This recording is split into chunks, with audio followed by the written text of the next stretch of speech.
heavy flamer. Field operational.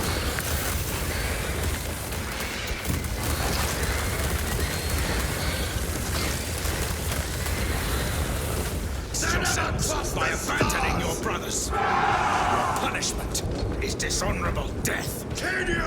Our home lies scattered across the stars! But do we repent? No! The stink. Hold your nose, lad. These bastards can poison you with their stench alone. Empress safe. What's your turn, guardsman? My lord, forgive me.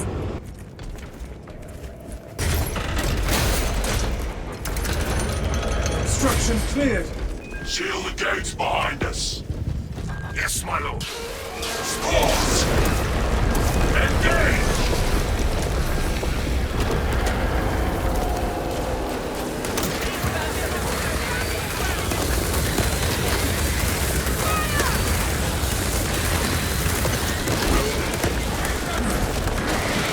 Aim for the legs of those runners.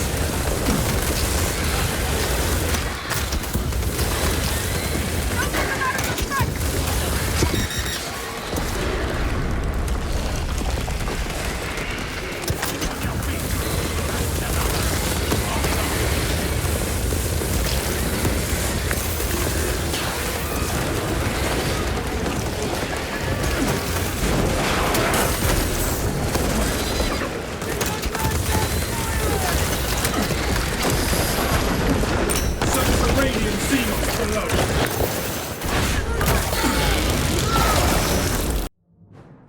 So Space Marine 2 has been out for a while now, and I think most of us have gotten everything we need out of the base game. Campaign was fun, but short. Operations is awesome and will be the foundation and core building block of the game moving forward, but even the most hardcore players are going to burn out on 6 or 7 missions eventually, far faster than devs can release new ones, of course. So that's why Eternal War exists, why Horde mode will be important moving forward, and where mods come in.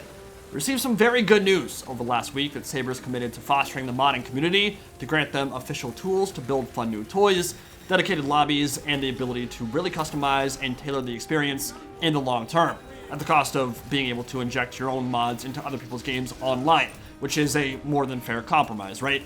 If some random player online hasn't installed mods, you should not be able to force them into some weird experience they didn't sign up for. Let's say nothing of cheating, griefing, and all the other weirdness that can occur when files get moved around.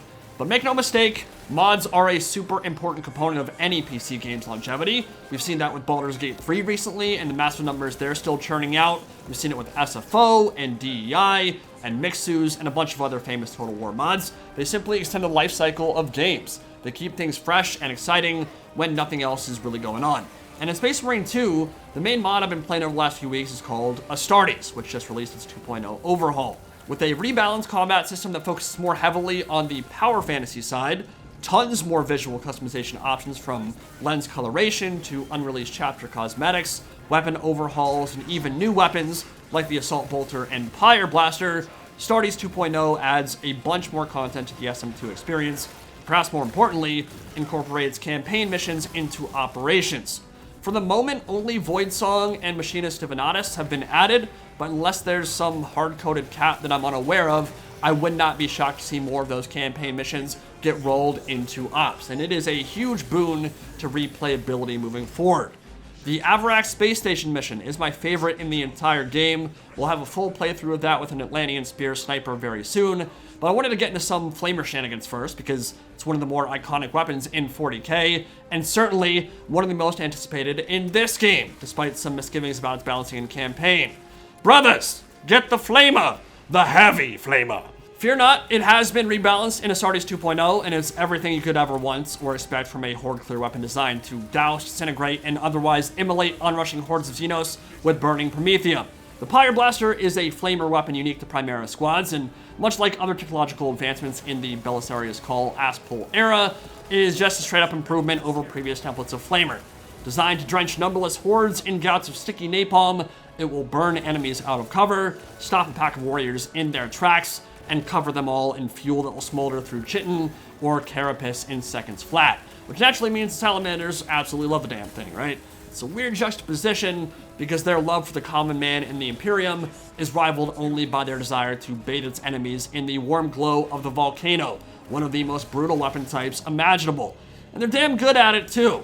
So with the introduction of the Flamer in Space Marine 2, figured it'd be a good time to get extra thematic and play through the first section of Voidsong with a Pyreblaster and Volkite build, which is just about the most thematic Pyro-class Salamander build you could possibly create. Now, I know modding is sometimes a controversial topic for some reason. Some people don't count it as real content. Some have a very noticeable aversion to the word mod in general. They hear it, they get very upset. That's fine if you're not into modding, obviously, but if you're on the fence, I will say modding this game is super easy. You drag and drop 2 files into your Space Marine 2 Steam Apps folder, and then verify game integrity on Steam if you ever want to go back to vanilla. It takes like 2 minutes, maybe. So if you want to give it a shot, highly recommend it. Thank you to Killer Whaley and the rest of the modders who are working to give this awesome game some more longevity, and hopefully you can join me for some fun Salamander Burnination and the Total War content that is sure to blast off very soon. Also, just want to say, flying around with campaign jetpack in operations with the Flamer is like the coolest thing ever, dude.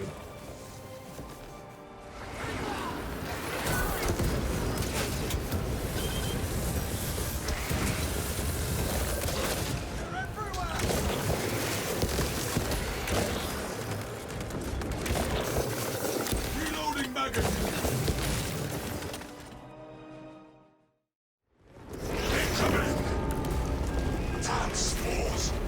This feels really good, man. Astartes 2.0 is not the first mod to do campaign stuff for operations, but... Oh, we got a Chimera running over Tyranid hordes. Oh, that feels really good. More specs deep scan ready. Making pancakes with the boys. We'll make some bacon here in a second. I don't think Tyranids doused in Promethium or like napalm gasoline would taste very good, but...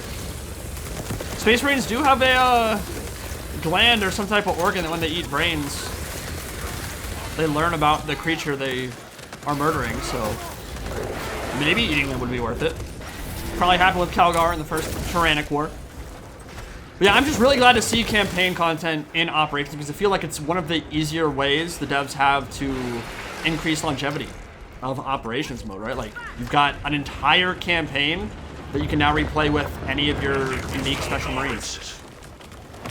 And there's some really good campaign missions that'd be super fun to play with your customized boys. Our brothers are getting hammered down there. Now, obviously, I don't agree with every single balance change or mechanic overhaul that they've introduced in the mod. I never have felt that way for any mod that I've ever played in any game ever.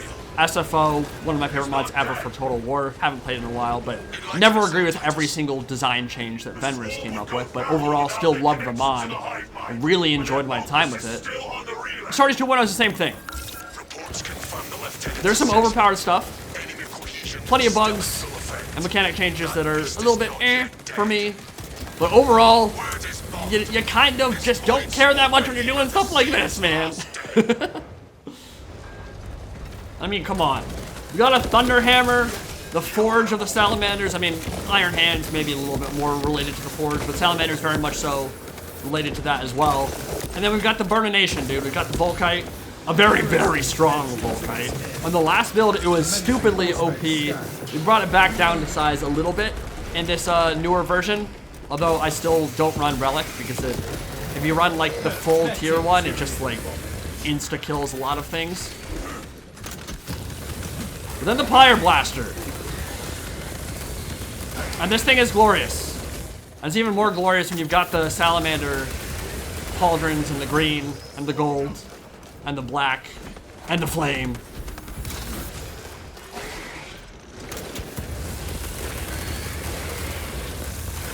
It's so much fun.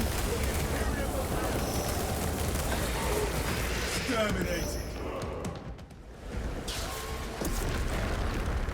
Fresh munitions. Actually kind of OP with the Emperor's Vengeance.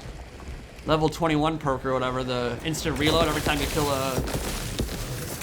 Oh my god, the Volkite. Oh, just carving a path of carnage. Heresy and corruption. I think I get like my full ammo back every single time I kill a warrior. I haven't run out of ammo with the Flamer once this mission. Got some Scarab Cult Termies at the end of the hall. We're looking to kill the Tyranids and then go around on a little flanking mission.